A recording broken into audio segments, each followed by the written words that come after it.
In a Hungarian castle in 1610, investigators discovered something horrifying.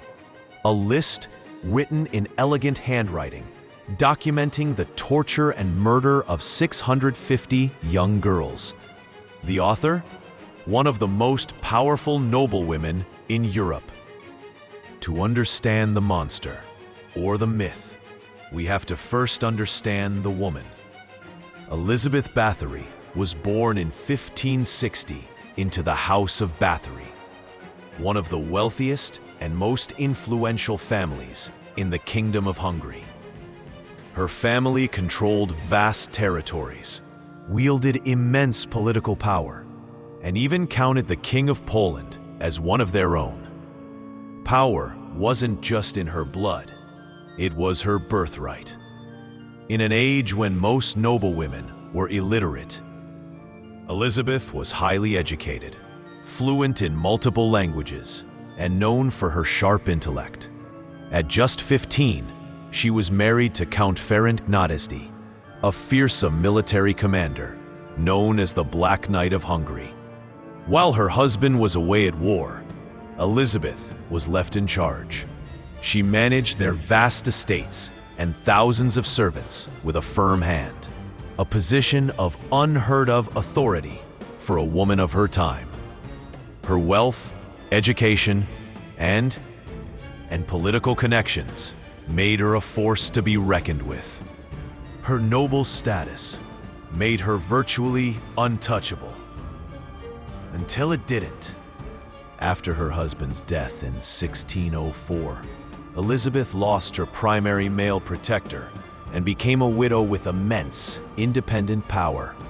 It was in this period that the whispers of cruelty surrounding her exploded into a storm of horror. The stories that emerged painted a picture not of a noblewoman, but of a predator. It allegedly began with the daughters of local peasants. Girls as young as 10 were lured to her castle, György, with promises of well-paid work as servants, a chance at a better life that was, in reality, a death sentence. As the years went on, the Countess reportedly grew bolder, targeting the daughters of the lesser gentry sent to her court to learn etiquette. The testimonies describe an imaginative and relentless cruelty. Survivors and witnesses told stories of girls being severely beaten with heavy clubs, burned with hot irons and candles, and having their hands and faces mutilated. In the brutal winters, victims were allegedly stripped naked and doused with freezing water until they became living statues of ice. Others were simply starved to death in the dungeons. Elizabeth's own servants later testified to hearing screams from the Countess's chambers almost nightly. They confessed to helping her dispose of the bodies, at first in secret graves. But as the number of victims grew, they were forced to dump them wherever they could. By 1609, the rumors had become too loud for the authorities to ignore, finally reaching King Matthias II. He ordered György Thurzó, the Palatine of Hungary and Elizabeth's own cousin, to lead a formal investigation. On the night of December 29, 1610, Thurzó raided György Castle.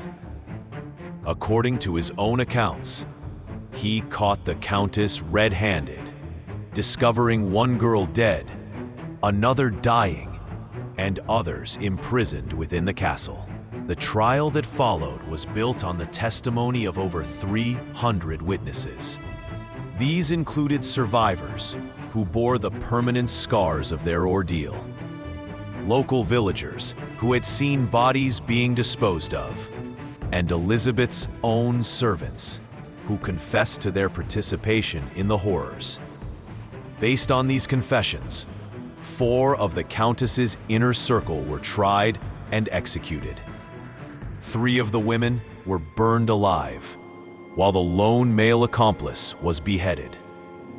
If you're finding this story fascinating, hit the like button and subscribe for more dark history stories. But here is the most crucial detail. Elizabeth Báthory herself was never put on trial. She was never formally charged and never given a chance to defend herself. Why? Executing a noblewoman of her stature would have created a massive scandal. Furthermore, King Matthias II was deeply in debt to her family.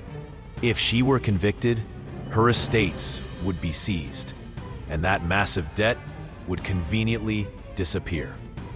Modern historians question the narrative. They argue the accusations may have been exaggerated as part of a political plot to seize her land and neutralize a powerful Protestant figure. After all, some of the most damning testimony came from her servants, who confessed only after being tortured. That sensational list of 650 victims was never actually found, and the number is considered by many to be wildly inflated. However, there is significant counter-evidence to the conspiracy theory. The investigation uncovered testimony from hundreds of independent witnesses. Physical evidence was reportedly found at the castle, and her own servants' confessions detailed a consistent pattern of sadistic behavior that had spanned more than a decade.